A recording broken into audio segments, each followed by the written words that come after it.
Magandang araw. Ako si Boss Ais ng Carpentero. Ang gagawin natin, paglalaminate tayo ng dining table, ito yung gagamitin natin. High pressure laminates, contact cement, and trimmer, sa itong spatula or wall putty blade. Yan yung ating dining table. Ito yung ating didikitan ngayon. Papakita ko sa inyo kung paano magdikit ng high pressure laminates. Ayan. Bali, 3 upuan na lang siya. Pagpapatuloy lang natin yung pagdidikit ng laminate kasi hindi natin natapos, matagal na itong nagawa. Ngayon lang natin ulit mapapatuloy. Ngayon, bago tayo magpahid ng contact cement dito sa ating plywood na upuan, importante na linisin muna natin gamit itong 120 na pangliha. Liliyahin muna natin to para matanggal yung mga gaspang, para pantay na pantay yung pagkakapit ng laminate. Ayan, kailangan natin linisin ito.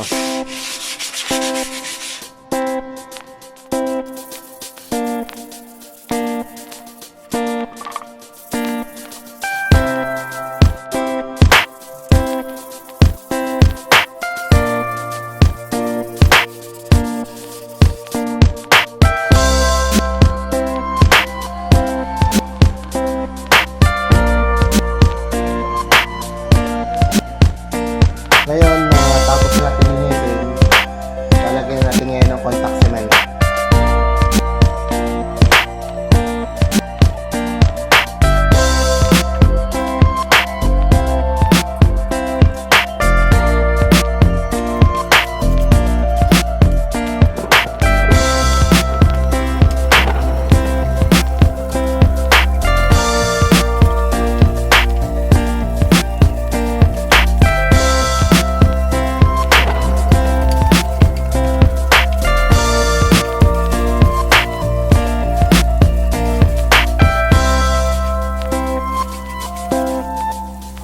Ngayon, lagyan natin to ng contact cement.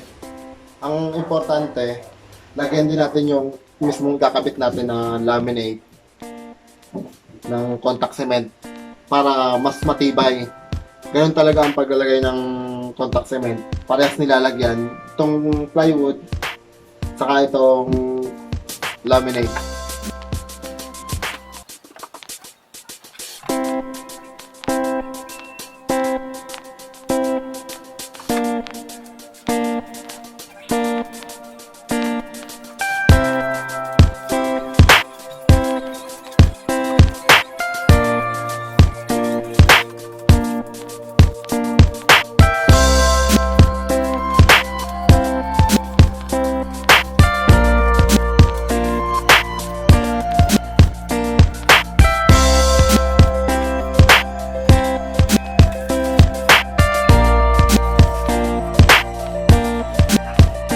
Na lagyan natin tong laminates na to ng contact cement. Mag-aantay tayo ngayon ng 15 minutes para matuyo, para pag dinikit natin dito mas makapit.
Ayan, idikit na natin yung laminates. Kailangan natin i-press ng konti gamit ang basahan para mas dikit na dikit.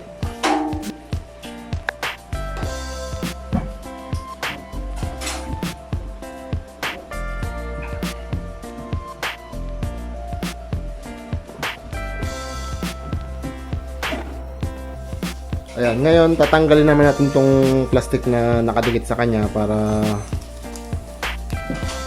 hindi siya madumi tingnan.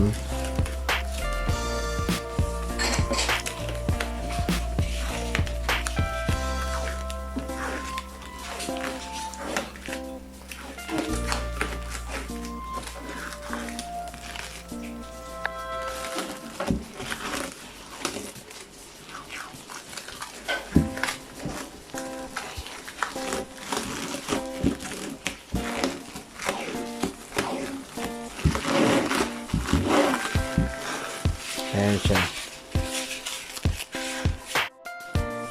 Pag nagkakat ako nito, lagi kong sinusobrahan to ng konting-konti lang dito, kagaya nito.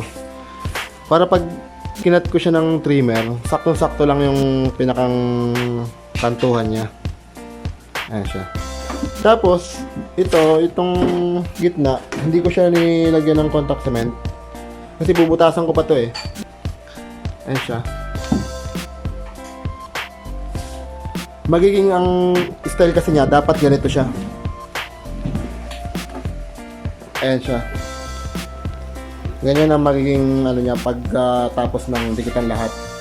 Hanggang loob yan, dinidikitan ng laminates para mas anong tingnan, elegante. Ayan siya.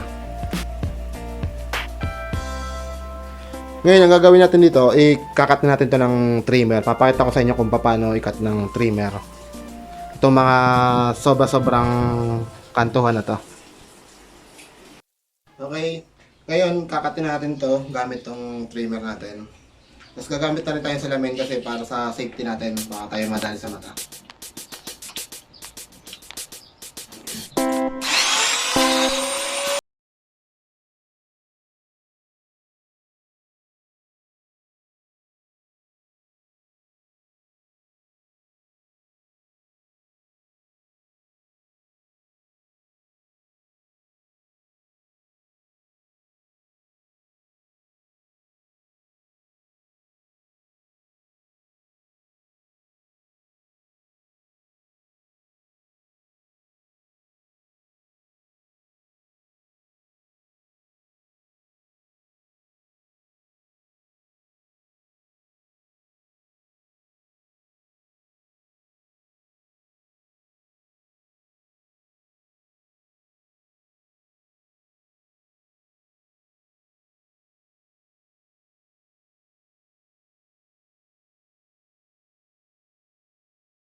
Okay guys, ito na yung nakat natin na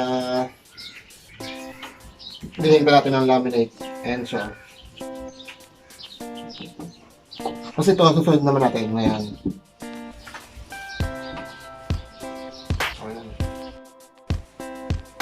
Ayan guys, naipakita ko na sa inyo kung paano magdikit nito. Ngayon, itong nagawa natin ito, ang bali ang gastos nito ay nasa 4,900. Halos kulang 5,000. Ang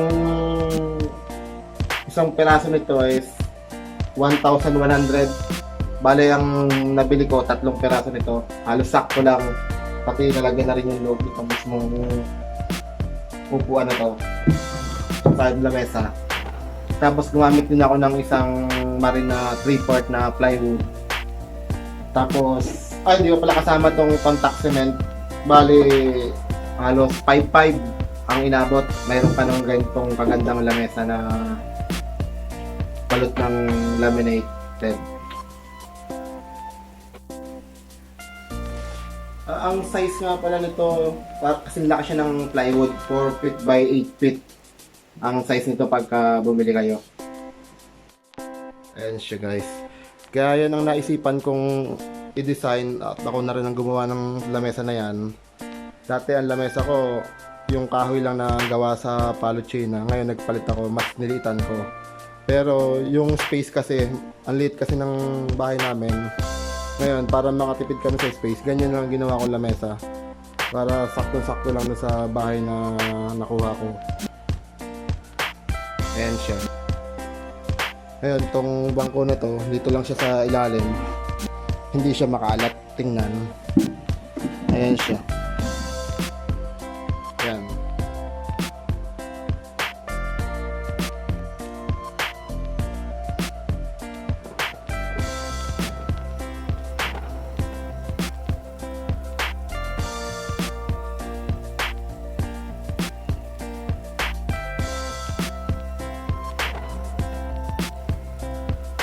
Yan guys, hanggang dito na lang yung video na ating ginawa ngayong araw. Salamat sa mga nag-subscribe. Tuloy-tuloy lang tayo guys. Subscribe lang kayo kay Bonsaistang Carpentero. Okay guys, salamat.